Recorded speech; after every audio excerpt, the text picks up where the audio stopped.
They told every young civilization the same thing once they learned to cross the dark between stars. It was not written into treaties or enforced by fleet. It was shared in quiet warnings, in archived failures, in the uneasy pauses that followed certain questions. Never go too close to the Sol system. Never scan it deeper than necessary. Never interfere with the species called humans. Those who asked why were shown ruins instead of answers. The rule was older than recorded interstellar history. Older than jump corridors and stable wormholes.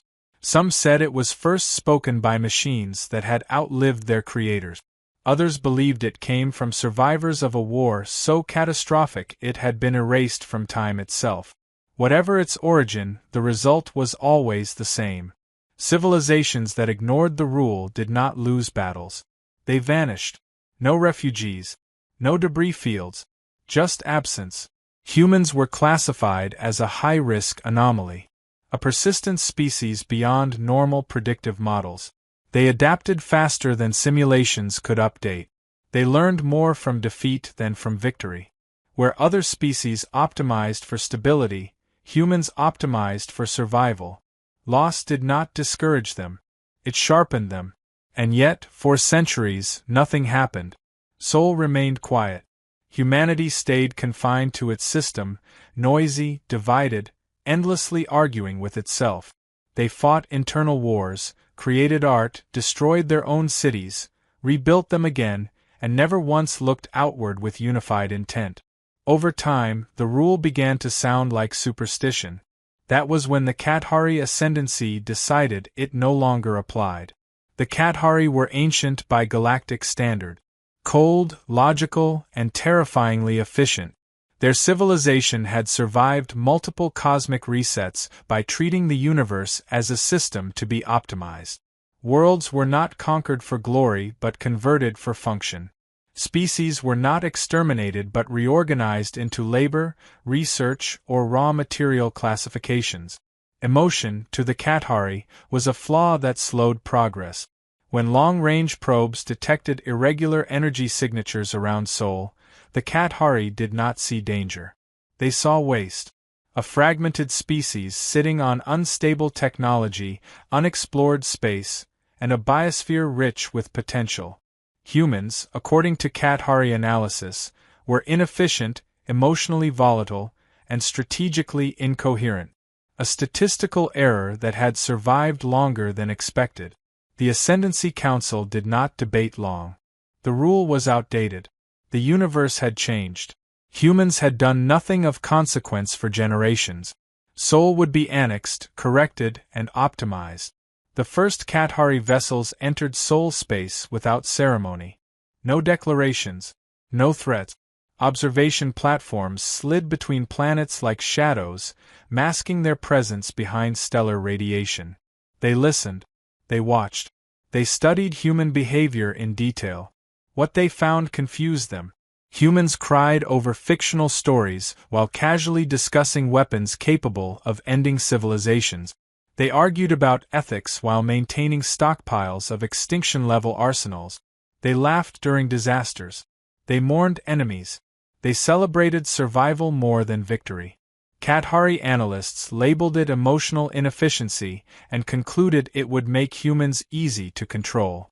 The initial strike was precise. Orbital satellites vanished in synchronized bursts of light. Communication networks collapsed across Earth within minutes. Power grids failed. Defense systems went dark. To human observers, it looked like a massive solar event. Governments argued. Experts disagreed. Social networks filled with theories. Then the skies burned. Targeted energy strikes crippled military installations, data centers, and command hubs across the planet. The Kathari expected organized resistance to end within hours. Instead, they found disorder without surrender. Human systems rerouted through civilian infrastructure. Old technologies were pulled from storage. Analog communication lines were restored. Equipment long considered obsolete was reactivated. Kathari drones were destroyed by chemical missiles designed before the Kathari civilization had even existed. Rail weapons fired using scavenged materials. Pilots flew aircraft held together by maintenance logs older than the invasion itself, laughing over open channels as they did. It wasn't elegant. It wasn't efficient.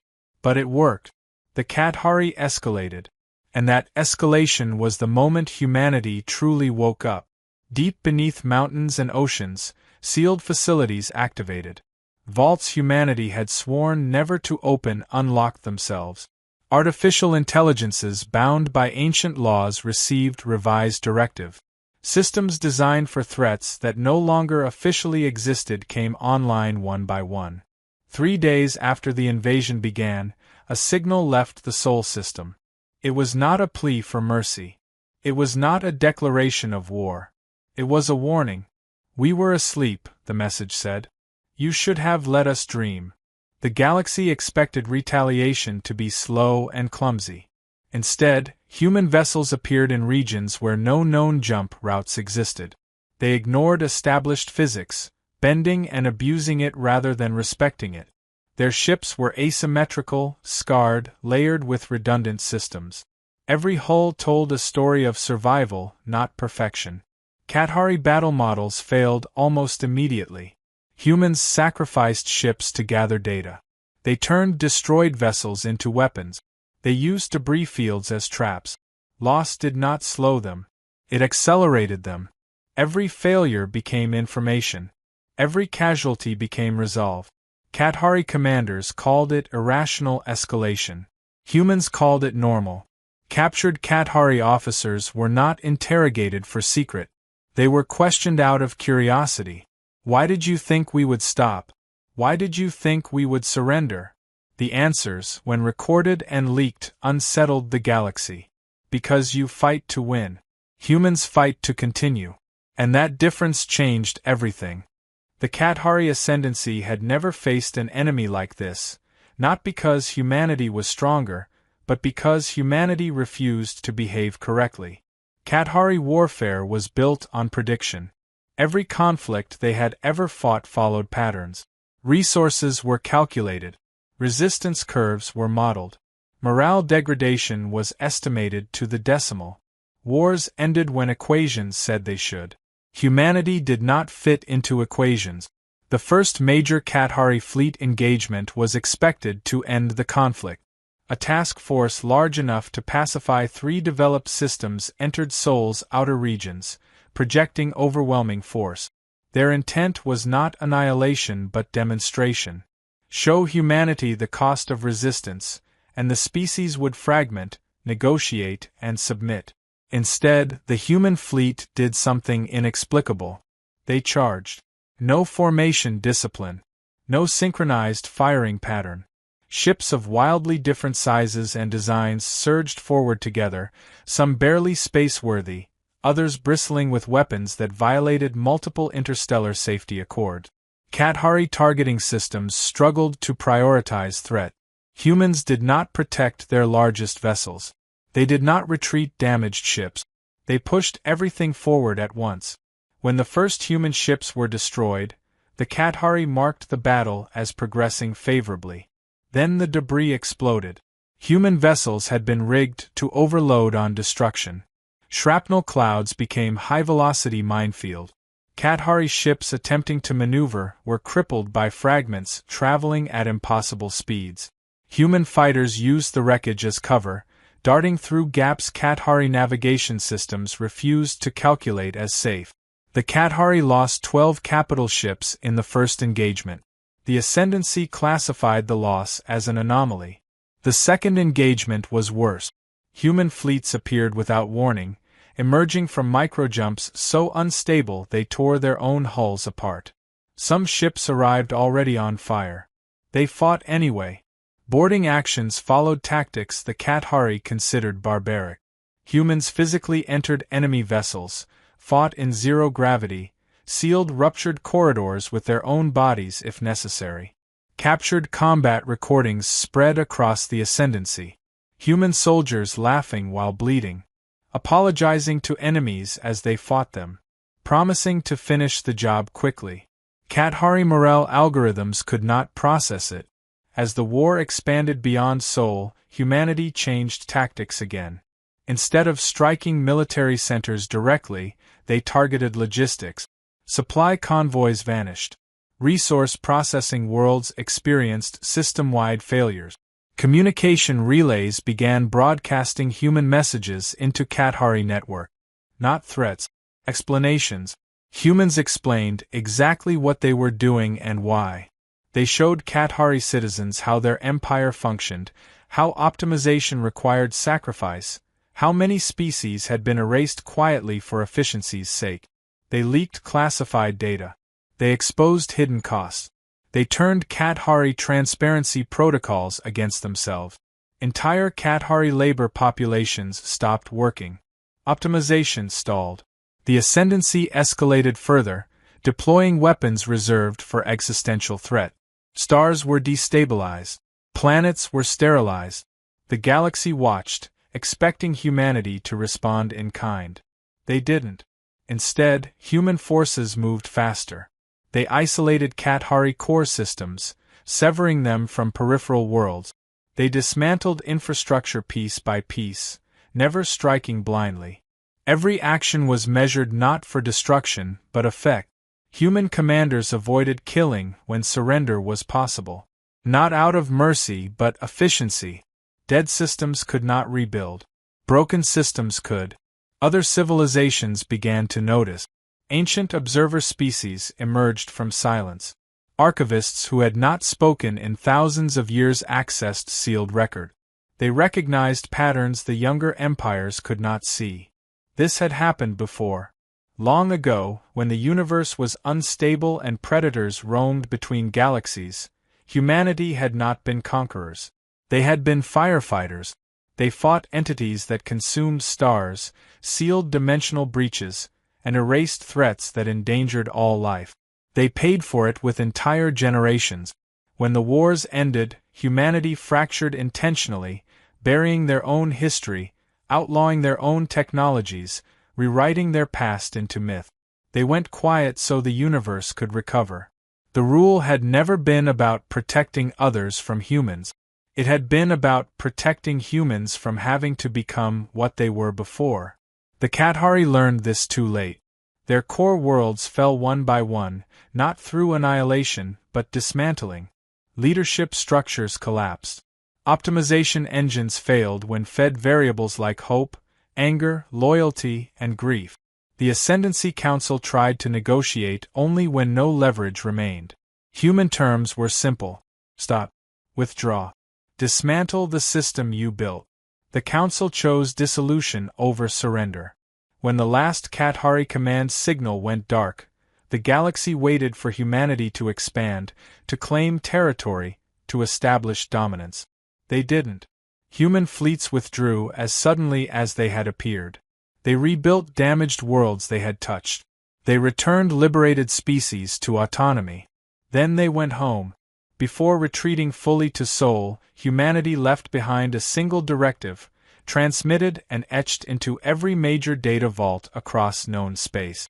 If humans are quiet, let them be quiet. If humans are watching, do not interfere. If humans are angry, surrender quickly. Because humans do not seek domination. They seek survival. And they are very, very good at it.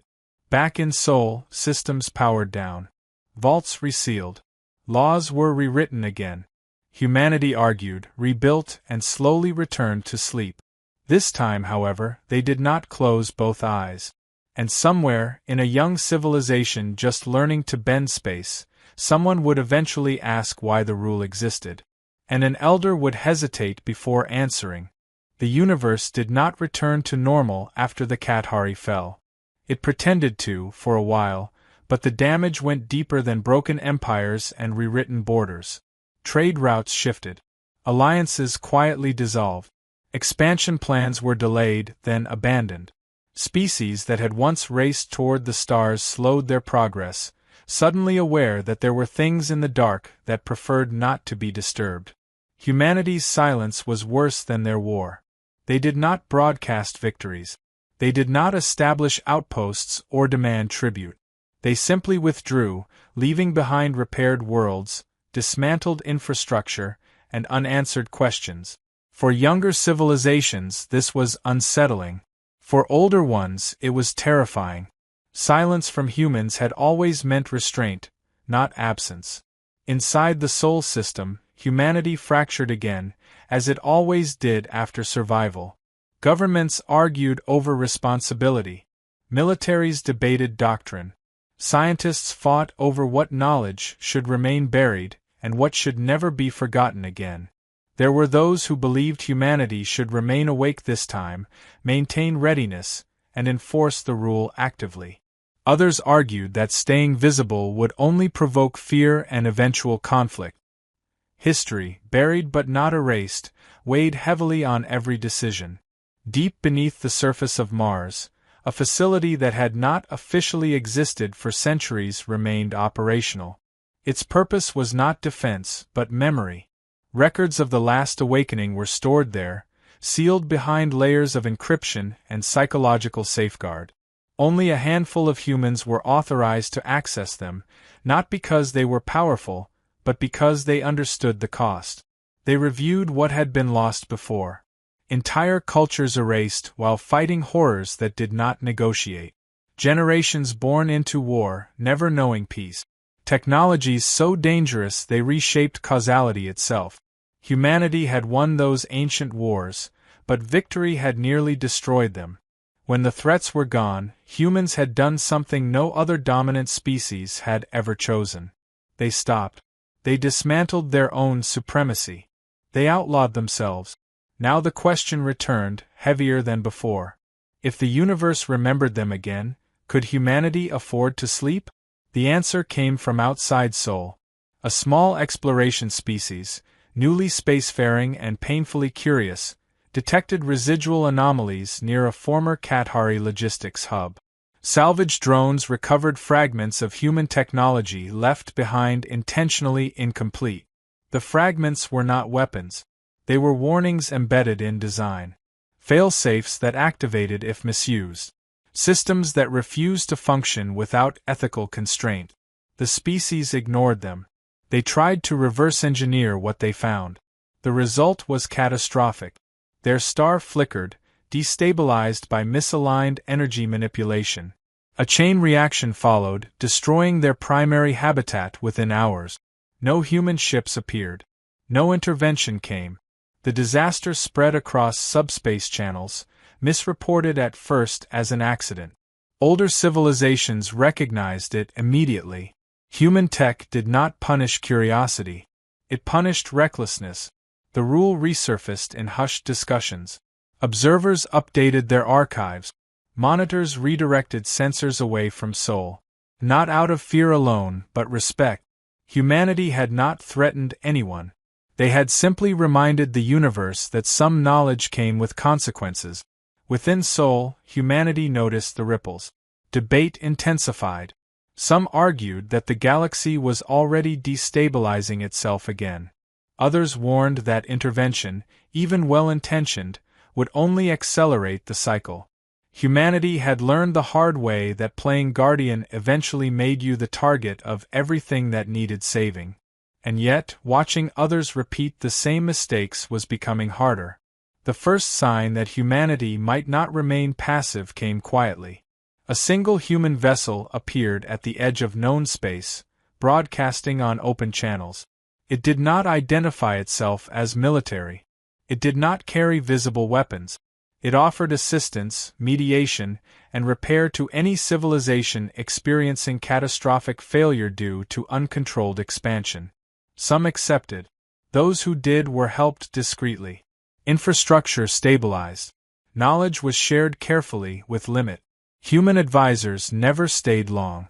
They left behind systems designed to teach rather than dominate. Those who refused were not punished. They were simply watched. The galaxy began to divide, not by alliance but by philosophy. Species that valued restraint aligned loosely with humanity's method. Others, driven by ambition and fear of stagnation, resented human influence even in absence. Whispers began again. That humans were manipulating events. That humans were shaping the future quietly. That humanity had never truly gone back to sleep. None of it was entirely wrong. Humanity was learning a new role, one they had never tried before. Not conquerors. Not guardians. Witnesses with the capacity to intervene if absolutely necessary. It was an unstable balance, and everyone knew it, including the humans. Back on Earth, children grew up learning revised history. Not glorified. Not censored.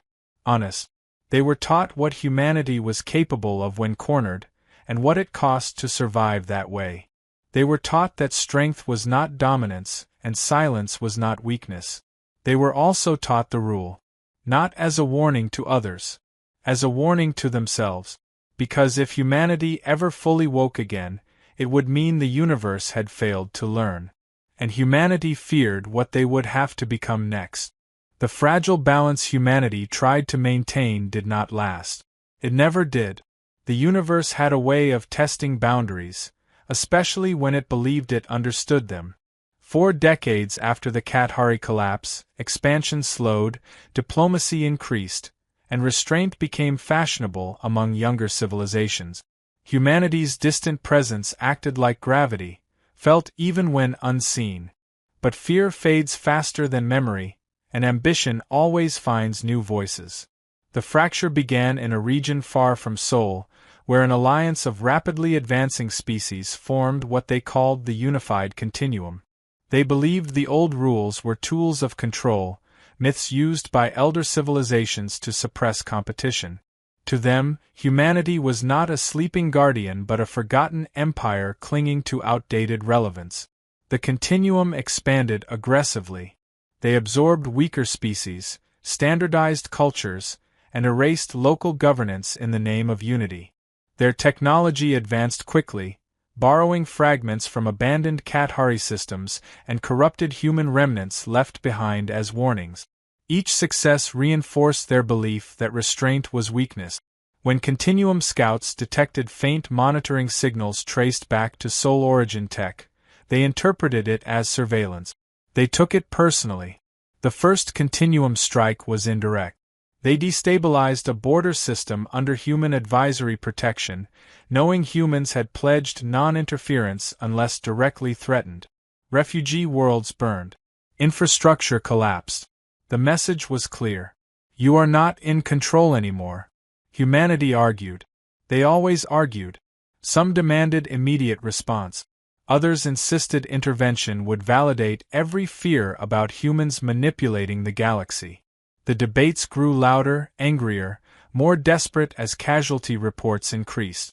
Advisors on the ground sent pleas, not for vengeance, but for permission to act. Then the continuum crossed the line they did not know existed. They attempted to breach Sol's outer observation perimeter. Not with weapons, but with probes designed to map human containment systems and extract classified data. To them, it was reconnaissance. To humanity, it was intrusion into something far older and far more dangerous than Sol itself. The probes never transmitted their findings. Instead, every continuum network experienced a synchronized failure. No explosions. No visible retaliation. Just silence as systems locked themselves down, rejecting commands, isolating processes, and rewriting permissions faster than engineers could respond. The continuum accused humanity of cyber warfare. Humanity did not deny it. For the first time since the Kathari War, a human representative addressed the galaxy openly. The transmission was calm, almost tired. "We do not want your space," the voice said. "We do not want your resources. We do not want your obedience. What we want is distance." The continuum responded with mockery. They mobilized fleet. Humanity responded by waking systems that had never been fully put back to sleep. This time, there was no dramatic charge, no chaotic sacrifice. Human strategy had evolved. They targeted leadership cognition, not fleet. Continuum command structures began making errors. Subtle at first, then catastrophic. Orders conflicted. Supply routes overlapped uselessly. Defense grids activated against friendly ship. Continuum analysts suspected sabotage. They were right. Humanity had learned long ago that the most efficient way to end a war was to convince the enemy's own systems to stop believing in the war. As panic spread, continuum worlds erupted into internal conflict. Species forced into unity began resisting. Human broadcasts appeared, not as propaganda, but as unlocked archives showing the fate of the Kathari and others who had dismissed the rule. The message was simple. This ends one of two ways. You stop. Or we do. The continuum fractured within weeks. Some factions surrendered. Others fought blindly. A few attempted final strikes toward Sol, driven by desperation rather than strategy. None reached their destination. Human defenses did not destroy them. They redirected them, trapping fleets in self-sustaining stasis zones where no one could die, but no one could escape. It was mercy disguised as containment. When the conflict ended, humanity did not dismantle the continuum. They helped its liberated species rebuild independently. They erased their own fingerprints from recovered systems and withdrew once again. But something had changed. The galaxy no longer whispered the rule. It documented it. Universities taught it. Archives preserved it. Young civilizations learned it alongside physics and mathematics. The rule became less a warning and more a principle. Power demands restraint. Survival demands humility. Back in Sol, humanity felt the weight of it all. They had intervened again. They had justified it. But each awakening made the next easier, and that terrified them. They tightened safeguards, increased oversight, redefined what constituted an existential threat. Humanity did not want to become inevitable, because inevitability was what monsters became, and humanity knew better than anyone how thin the line was. Somewhere in the deep dark, something else noticed humanity's movements. Something older than the Kathari. Older than recorded warnings. It had watched before, long ago, when humans were fully awake. And it was watching again. Humanity did not notice the watcher at first.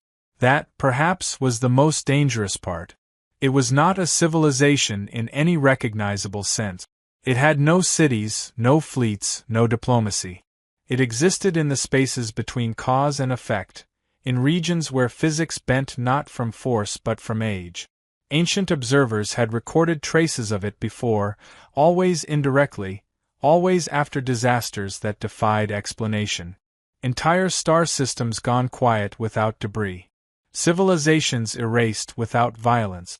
When humanity had been fully awake in the distant past, they had encountered it once, and barely survived. The entity had no name that translated cleanly. Humans had called it a devourer, a silence, a correction. It was drawn to complexity that grew too fast, to civilizations that bent reality without understanding its limits. It did not hate. It did not judge. It simply removed instability. Humanity's recent awakenings were like flares in the dark. Subtle anomalies appeared first. Deep space sensors registered impossible readings that canceled themselves out. Long-range probes vanished without signal loss. Artificial intelligences flagged patterns they could not classify, then requested to be shut down. That request alone alarmed everyone. The sealed archives were opened again, reluctantly, carefully. Records older than Sol's first colonies were reviewed. Simulations were run and aborted halfway through, their results too consistent to ignore. The Watcher was aware of humanity again. Debate ended. For the first time since choosing to sleep, humanity reached consensus quickly. This was not a threat that could be contained, redirected, or negotiated with. This was the reason the rule had existed in the first place. Humanity had not gone quiet out of humility alone. They had gone quiet to avoid being noticed. Human fleets did not mobilize publicly. No broadcasts were sent. No warnings issued. Instead, humanity did something that confused every observing civilization. They began to dismantle themselves. Military networks were shut down. Energy signatures dropped to pre-interstellar levels. Shipyards were disassembled. Communication traffic was reduced to noise indistinguishable from natural stellar interference.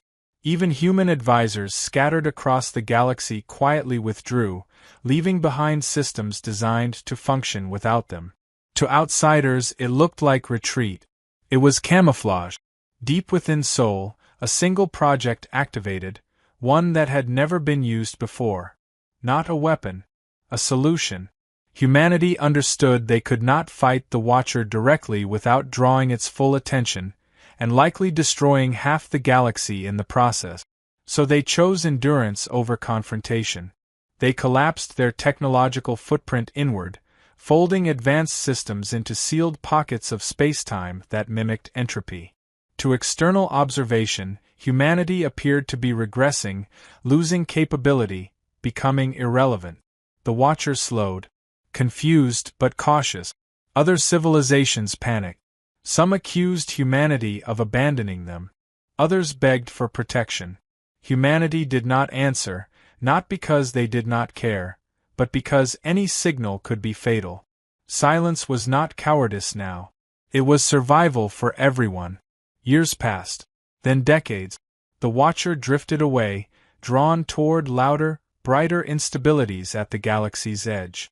Humanity remained still until certainty replaced fear. Only then did they cautiously re-expand, not outward, but inward, focusing on resilience, memory, and restraint. The galaxy adjusted once more. This time, the lesson held. Civilizations learned to grow slower. To build redundancies not just in machines, but in ethic. Expansion became deliberate. Power was measured not by reach, but by control over oneself. Humanity never announced this influence, but it spread quietly, shaping the next age of galactic history. The rule evolved again. Not just don't provoke humans. Don't grow without understanding why. Back on Earth, children still learned about humanity's violent awakenings, about the Kathari, about the continuum, and about the things even humans feared. They were taught that survival was not about winning every fight, but choosing which fights never needed to happen. Humanity did not become legends or gods. They became context, a reminder embedded into the structure of interstellar society. A species that had touched the edge of extinction, power, and responsibility, and chosen restraint, again and again, even when it hurt. In Sol, humanity remained awake just enough to watch the dark. Because they knew now, with certainty, that silence was not the absence of strength. It was the most disciplined use of it. And somewhere far away, a young civilization would one day ask why the galaxy moved so carefully, why ambition was tempered with hesitation. And the elders would answer, quietly, because once the universe forgot what humans were capable of. And it nearly remembered why.